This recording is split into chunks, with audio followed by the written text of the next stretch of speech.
I'm Haley Bickelhoff, Illinois Corn's Policy Communications Manager, and I'm here with our Executive Director, Rod. Rod, how are you doing today? I'm doing good. The weather's great. Actually, it's a little bit cold, so it's kind of nice to stay in the sun sometimes. Yes, well, we are wrapping up Farm Progress Show right now. Can you tell us a little bit about a big question on a lot of people's mind, which is the Farm Bill? Tell us what you're hearing and what our farmers can expect this year.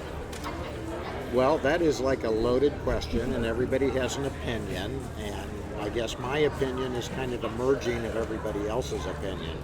I think keys for farmers here over the next, say, 30 days to 60 days is, do you see either the House or the Senate Ag Committees put out bill language maybe later in September or in October? I think if you see that happen, then that's an indication that they've talked to leadership and that they're going to get some floor time on a bill yet in 2023.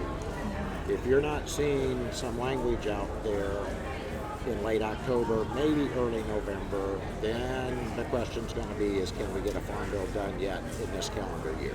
Definitely. And so the end of September is that Farm Bill deadline for this year. What does the extension process look like? So what people need to understand is, and I think there was a story out here last week, some parts of the Farm Bill are permanent language. So crop insurance doesn't expire. It takes a Farm Bill to change what's in crop insurance. Otherwise, crop insurance does not change. The food and nutrition programs are permanent law also. So unless, again, a law is passed that changes what those programs look like, they just continue until that happens. Things like Title I, so our PLC, that expires. There's probably no payments right now, and so I saw a report where there's really not a lot of concern until you start getting into later 23, and then there starts to be an effect on different programs. So we expect a budget sometime or a continuing resolution. Whether that happens before October 1 or whether there's like a week extension. So an extension of the Farm Bill would probably be attached to that with some sort of a future date. We also anticipate that, there's a small or medium chance of a government shutdown. And if that happens, then it becomes much more difficult to see, one, an extension, and probably that level of both chambers and both parties trying to work things out. It really begins to call into question whether we can see a farm bill yet this year. Definitely, and I know the appropriations process was a little dicey before August recess, and now we are getting back into September. How does that reflect the future of Farm Bill discussions? Right, so there's two appropriation bills that the House was trying to pass right before they went on recess.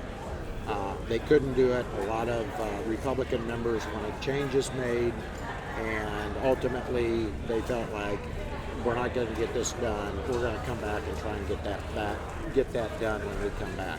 So Congress is out yet next week. They'll come back the following week on, September 11th, 12th, something like that. And they're going to try and pass those appropriations bills. There's some other appropriations bills they need to pass. So people can kind of start watching that. My guess is that if they do pass them, it's going to be like late September. But we'll see.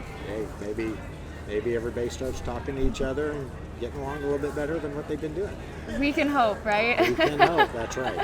Well, yes. I think that is a great summary of what our farmers can expect. Is there anything they can do to continue to show their support for a farm bill that is supportive of their incentives? Right. So here in Illinois, we actually have 5 congressional members on the House Ag Committee. That's more than any other state. Congressman Sorensen, Congresswoman Bazinski, Congressman Bost, and Congressman Miller actually has a very high percentage of those 4 members of farmers throughout the state of Illinois. In fact, just kind of thinking off the top of my head, probably 65 to maybe as close to 75% of the farmers in Illinois, their member is sitting on House Ag Committee right now. So talk to them, encourage them, however you want to try and do what it takes to get conversations going to get that farm bill passed.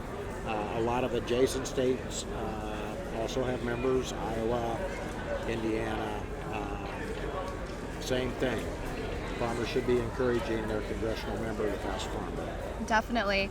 Well, thank you, Rod. It's great to hear that Illinois Corn is doing such great work to continue to support the Farm Bill and our farmers, and we're excited to see where that goes in the next year. Yep, you're welcome, and hopefully we'll pull it off. I agree. All right.